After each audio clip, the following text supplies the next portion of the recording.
CM చంద్రబాబును సాయికృష్ణ కుటుంబ సభ్యులు కలిశారు. తమకు న్యాయం చేయాలంటూ సీఎంను సాయికృష్ణ తల్లి విజయలక్ష్మి కోరారు. వారికి అన్ని విధాల అండగా ఉంటామని సీఎం చంద్రబాబు భరోసా ఇచ్చారు. సాయికృష్ణ ఘటనపై ఉన్నత స్థాయి దర్యాప్తు జరుగుతోందని, తప్పు తేలితే ఎంతటి వారినైనా ఉపేక్షించబోమని సీఎం అన్నారు.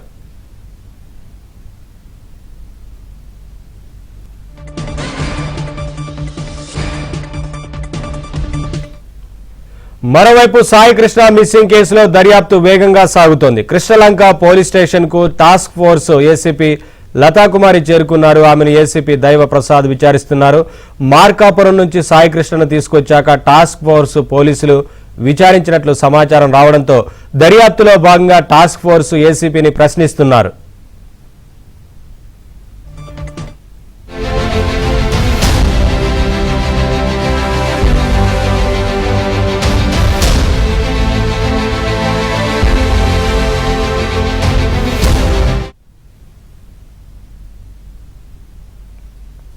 వైసీపీ అధినేత జగన్ కి ఈసారి శవం కులం దొరికాయని విమర్శించారు జనసేన నేత కిరణ్ రాయల్. రాజకీయ లబ్ధి కోసం వైసీపీ ఎంతకైనా దిగజారుతుందన్నారు. ఆంధ్రప్రదేశ్ రాష్ట్ర దౌర్భాగ్యం ఎలా ఉంటుందంటే కులం చుట్టూ రాజకీయం జరుగుతుంది. మామూలుగా ఈసారి కులంతో రాజకీయం చేస్తున్నారు వైఎస్ఆర్సీపీ నాయకులు, వాళ్ళ పార్టీ అధ్యక్షులు. చనిపోయిన సాయికృష్ణని కాపు కులం అవడంతో కాపులందరూ కూడా బాధపడే విధంగా మాట్లాడడం, అతను ఏ కులమే చనిపోయినా చట్టపరంగా మేము చర్యలు తీసుకుంటాం. నిజంగా చనిపోయినందుకు బాధేస్తుంది, ఎవరికైనా కుటుంబంలో బాధేస్తుంది. ఒక వ్యక్తి చనిపోతే చనిపోయినప్పుడు బాధేస్తుంది. అతని మీద విచారణ జరుగుతుంది, అతని మీద కేసులు ఉన్నాయి, రౌడీ షీటర్లు ఉన్నాయని చెప్పి అనేక ఆరోపణలు ఉన్నాయి, అనేక వాస్తవాలు కూడా ఉన్నాయని చెప్తున్నారు. అవన్నీ కూడా విచారిస్తున్నారు. ఇప్పుడు సిట్ వేసాము, ఆ ఇన్స్పెక్టర్ ఎవరైతే ఆయన సస్పెండ్ చేస్తాము, ఇవి చట్టపరంగా జరుగుతుంటది. మామూలుగా ఎలా ఉంటుందంటే జగన్మోహన్ రెడ్డి పనితీరు, వాళ్ళ బ్యాచ్ పనితీరు, శవం దొరికితే జగన్మోహన్ రెడ్డి వస్తాడు. ఈసారి శవంతో పాటు కులం కూడా దొరికింది. శవము కులము రెండు దొరకడంతో జగన్మోహన్ రెడ్డికి ఆనందాలకు హద్దులు లేకుండా పోయింది. కానీ ఇది కరెక్ట్ కాదు. కాపు కులం మీద టార్గెట్ చేసి కాపు నాయకులతో ఎలాగో 2 రోజులు మీటింగ్ పెట్టబోతున్నాడు. అవన్నీ కూడా ఈ రోజు ఈ ఒక అవకాశంగా భావించి మాట్లాడే అవకాశం తీసుకొస్తే కూడా కాపులకు అమాయకులు కాదు. కాపులంతా కూడా పవన్ కళ్యాణ్ గారు వెంట కూటమితో ఉన్నారని చెప్పి వాళ్ళని చీలికి తీసుకురావాలని చెప్పి జగన్మోహన్ రెడ్డి ఆడుతున్న డ్రామా.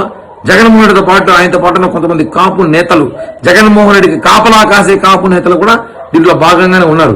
కాబట్టి సాయికృష్ణ మృతిపైన నిజంగా బాధపడుతున్నారు. కానీ అతను జనసేన పార్టీ క్రియాశీలక సభ్యుడు అని చెప్పి ఒక ఫేక్ ఐడి క్రియేట్ చేసి దాన్ని తీసుకొచ్చి మాట్లాడడం కరెక్ట్ కాదు. ఎందుకంటే జనసేన పార్టీ క్రియాశీలక సభ్యుత్వం ఆ నియోజకవర్గాలు ఎవరైతే అక్కడ నాయకులు మాకు తెలుస్తుంది. మీరు ఫేక్ ఐడి క్రియేట్ చేసుకుని వచ్చి జనసేన పార్టీ ముఖ్యమైన నాయకుడు అని చెప్పి దాన్ని మీరు చూపించడం కరెక్ట్ కాదు. నిజంగానే భవిష్యత్తులో విచారణ చేస్తున్నాం, అన్ని వాస్తవాలు బయటపడతాయి. మరొకసారి పవన్ కళ్యాణ్ గారి మీద, జనసేన పార్టీ మీద వైసీపీ పెయిడ్ ఆర్టిస్టులు గారు మాట్లాడితే మాత్రం చూస్తూ ఊరుకో, జాగ్రత్త.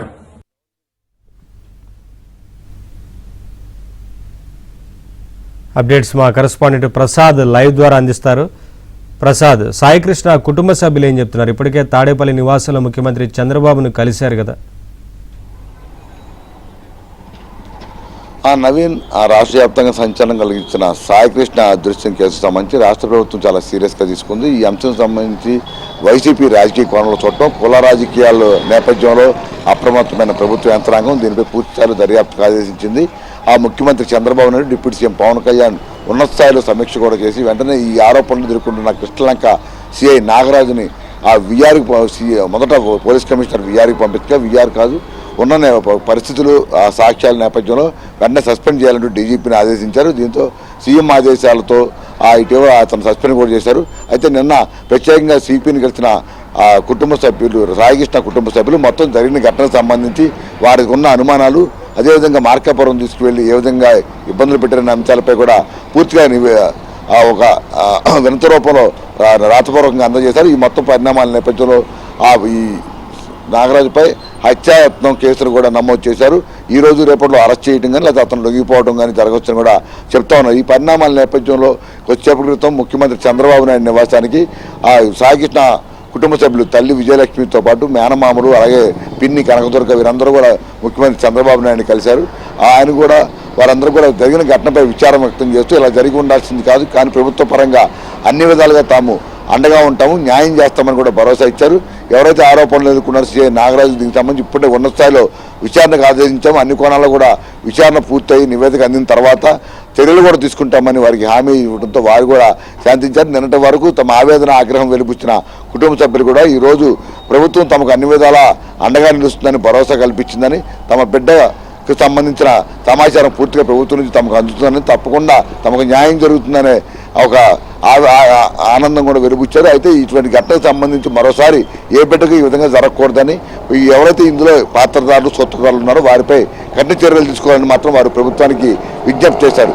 మరోవైపు ఆ డీజీపీ ఆదేశాలతో కదిలిన పోలీసు యంత్రాంగం ప్రత్యేకంగా ఈరోజు ఇటు సాగిస్తున్న నివాసానికి కూడా ఒక బృందం వెళ్ళి మొత్తం తల్లి విజయలక్ష్మితో పాటు మేనమామ నుంచి కూడా స్టేట్మెంట్ రికార్డ్ చేశారు.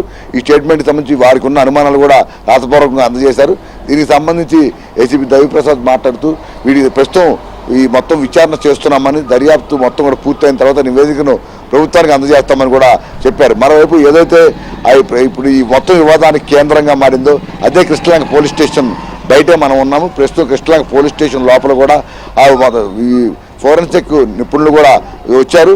మొత్తం వారు చెప్పిన అక్కడ గోడలు కావచ్చు, అదే అతని ఆ సిఐ రూమ్లో కొట్టారని ఇప్పటికే చెప్తున్న నేపథ్యంలో, సరే జైల్లో ఉంచారని చెప్తున్న నేపథ్యంలో మొత్తం ఫోరెన్సిక్ నిపుణులు ఆ మొత్తం కూడా పూర్తిగా ఆ వేలిముద్రలు కావచ్చు, ఇతర అన్ని సాంకేతికపరమైన ఆధారాలు సేకరించేందుకు ప్రస్తుతం లోపల పనిచేస్తూ ఉన్నారు.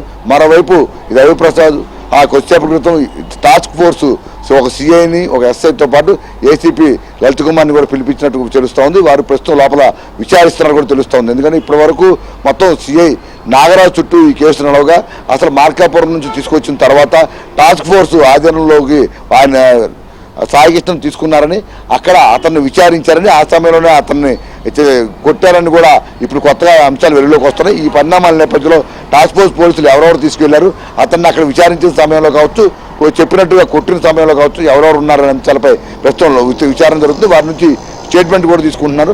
ఆ కొట్టిన తర్వాతే సిఐ నాగరాజుకి అప్పగించారని, ఆ తర్వాతే ఇతను చనిపోయి ఉండొచ్చు కూడా ఇప్పుడు ఈ రోజు నుంచి కొత్తగా వాదన వినిపిస్తుంది. అయితే వీటన్నిటికి సంబంధించి కూడా పూర్తి స్థాయిలో విచారణ పూర్తయి దర్యాప్తు మొత్తం పూర్తయిన తర్వాత నివేదికను మా డీజీపీకి అందజేస్తారు. ఆ తర్వాత రాష్ట్ర ప్రభుత్వం ఇందులో పాత్రదారులు సొత్తుదారులను గుర్తించి వారిపై ప్రభుత్వ పరంగా చట్టపరంగా చర్యలు తీసుకునే అవకాశం ఉందని కూడా చెప్తున్నారు. అప్పటి వరకు కొంత సోషల్ మీడియాలో కొంతమంది ట్రోల్ చేస్తున్న అసత్య ప్రచారాలను కూడా ఎవరో నమ్మవద్దని కూడా పోలీసులు విజ్ఞప్తి చేస్తున్నారు.